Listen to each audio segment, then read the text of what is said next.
Olá, estamos aqui, terceiro e último bloco do Fale Mais Sobre Isso dessa semana, com o professor Ricardo, falando sobre acompanhamento terapêutico. Ricardo, eu acho que o acompanhamento terapêutico é uma revolução, né, no trabalho aí de atendimento à saúde mental. Eu gostaria que você explicasse para o nosso telespectador o que é isso, dá os detalhes, como é que isso funciona, né?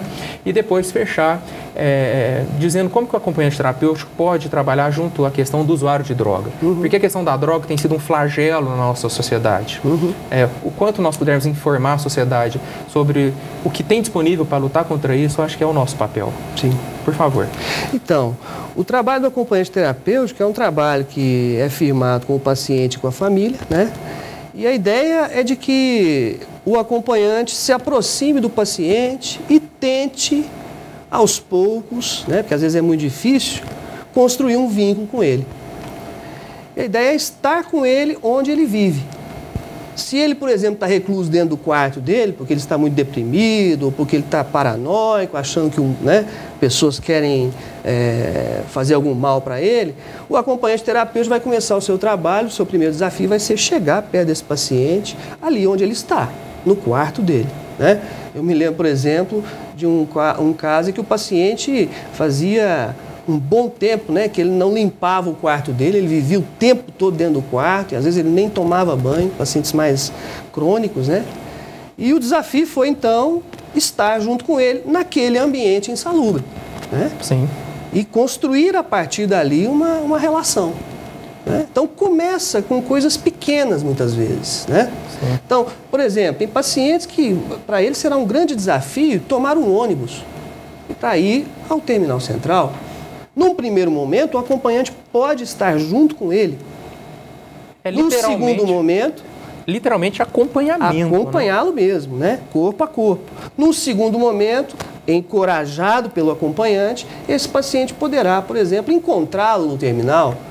E num terceiro momento, quem sabe até esse paciente vai conseguir ir e vir com muito mais tranquilidade, né? E vamos pensar em situações mais complexas. Por exemplo, o paciente tem graves problemas familiares. As relações, a comunicação com a família é difícil. O acompanhante pode ser um mediador desses conflitos quando eles acontecem. No momento em que eles acontecem, já que o acompanhante vai estar ao lado do paciente no seu cotidiano, né? Mas então, isso pode ser feito com a aval da família, como é que é? Claro, tudo feito com um contrato firmado com o paciente, com a família, com a equipe que cuida desse paciente, né? Isso é muito importante. E as avaliações do trabalho todas as vezes que for necessário.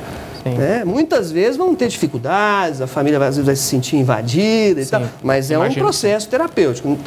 Se a gente for pensar que qualquer tipo de tratamento sempre vai na direção do alívio da dor, nem sempre é assim. Às vezes, para cuidar de alguém, cuidar de algum problema, nós temos que mexer em algumas feridas no primeiro momento, compreendê-las melhor, até para depois elas se cicatrizarem efetivamente, de verdade. E tem um momento com a família, separado com... Pode haver momentos com a família ou não, né? Porque a família sofre junto.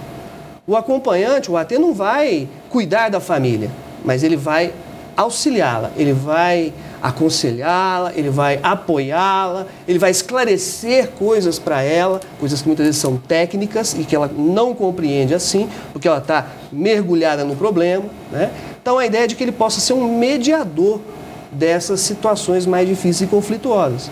E claro, sempre visando a autonomia do paciente. Ah, mas o AT então é uma relação muito próxima, vai criar dependência muito grande. Sim, muitas vezes a dependência faz parte do processo. E essa também deve ser vencida. E na verdade é um custo mínimo perante o benefício futuro que virá. Exatamente. E se colocar na balança, às vezes é um custo bem melhor, né? Essa é a ideia. O acompanhamento terapêutico é essa prática tão inovadora e tão importante que libera o acompanhado, o paciente, do estigma da loucura, do estigma do discurso psiquiátrico que segrega, isola, interna e pensa o paciente, pensa o acompanhado como aquele que tem um sofrimento que precisa ser compartilhado. O acompanhamento é compartilhar a dor, compartilhar o sofrimento, mas também compartilhar a alegria da passagem da dor à esperança de uma vida nova. Agora, em relação ao uso de drogas, essa é uma clínica muito desafiadora, né? E eu costumo dizer o seguinte, né? A gente trabalha com acompanhantes, né, que acompanham pacientes que são usuários de drogas, e muitas vezes em situações bastante difíceis, né? Particularmente aqueles pacientes que não reconhecem o problema, né? Ou que não querem se tratar, ou que não veem necessidade de se tratar, certo? Certo.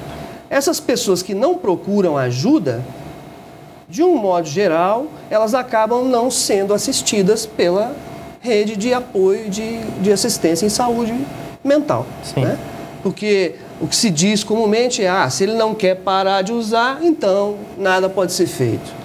Mas claro que várias coisas podem ser feitas, mesmo que ele não queira parar de usar. Então uma família pode procurar o acompanhante, mesmo que o seu ente seja contrário à ideia? Mesmo que ele não esteja, num primeiro momento, consciente da necessidade de se cuidar. Porque o grande objetivo é o autocuidado. É a pessoa se responsabilizar pela sua saúde. Então não precisa estar com a pessoa, ok, estou afim, pode ir buscar. Claro, a família pode ir atrás e trazer. Claro. Porque, de um modo geral, tradicionalmente o que se faz? O paciente está completamente desnorteado e não tem consciência do seu problema, a gente interna ele. Né? Interna ele por um tempo, depois traz ele de volta para casa. Se não for feito um trabalho em rede, integral, por exemplo, ele saiu da internação, e aí? Ele volta para o mesmo contexto? Esse contexto precisa mudar. Ele precisa ser acompanhado nessa volta para casa, para que ele não tenha que novamente retornar para a internação. Né? Então, esse trabalho de segmento tem que ser feito. Internação não resolve, não cura nenhum tipo de transtorno mental.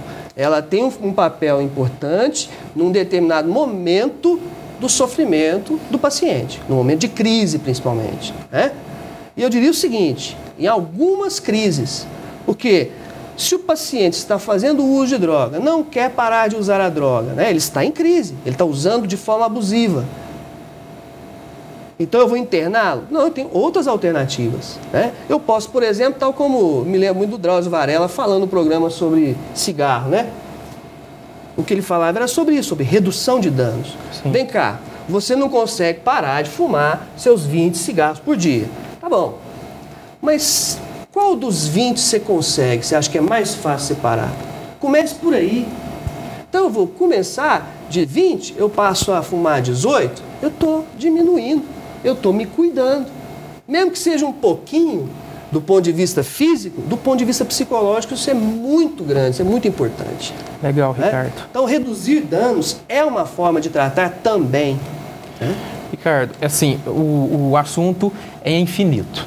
Eu tenho certeza que eu vou te convidar outras vezes para dar essa contribuição perante essa problemática, como eu disse no início, social, que é um verdadeiro flagelo. Para o telespectador que hoje percebeu que existe uma porta aí, uma saída, uma luz no fim do túnel, aqui em Uberlândia, onde poderia procurar essa indicação? Então, para o acompanhamento terapêutico, nós temos tanto equipes na rede privada de saúde, quanto na rede pública de saúde. Temos, inclusive, um CAPS daqui da cidade, que tem 2 acompanhantes terapêuticos contratados, fazem parte da equipe. E no trabalho com usuários de drogas, infelizmente, que eu saiba, um trabalho, por exemplo, como redução de danos, nós temos exclusivamente, ainda, né, mas a perspectiva é de melhorar isso, de ampliar, na rede pública de saúde. Essa rede pública, esse SUS, que muitos insistem em dizer que não presta e que está oferecendo para a comunidade um serviço de ponta, né? E que precisa ser estendido para outros segmentos sociais. Né? Okay. Então nós temos sim redutores de danos, temos escola de redução de danos custeada pelo Ministério da Saúde, certo? Temos consultórios de rua que fazem parte dos trabalhos realizados pela Secretaria de Saúde, né, de Saúde Mental, pelas ações de saúde mental. Então, e é um trabalho que vem se tornando referência também a nível nacional, como eu disse no nosso primeiro bloco. Né? Tá legal. Ricardo, eu agradeço a sua participação.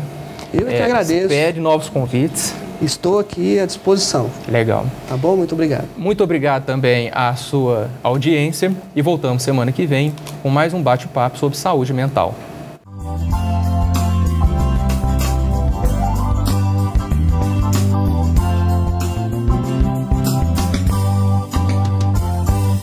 Um oferecimento R. Bertolini Marketing.